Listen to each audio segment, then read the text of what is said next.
some tasty scraps for the next project, a handcrafted coffee bar.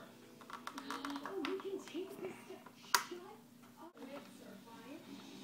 Get it, Dougie. Yeah! I'm thinking Matt left, I was going to try and use this wood too. That's why I want to take it all. So this coffee bar just at the table is something that we're making together on the spot.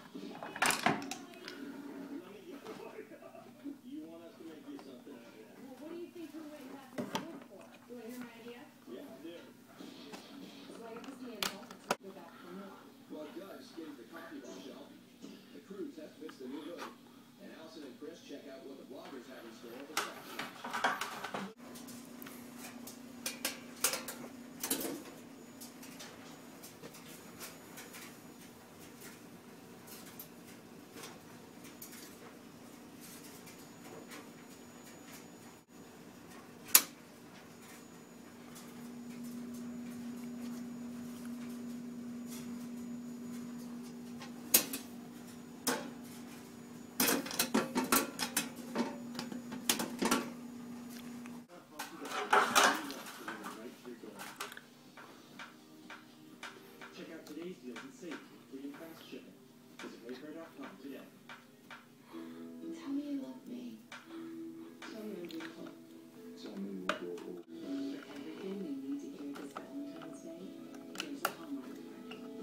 decide whether you're dealing with a supporting wall or a non-supporting wall.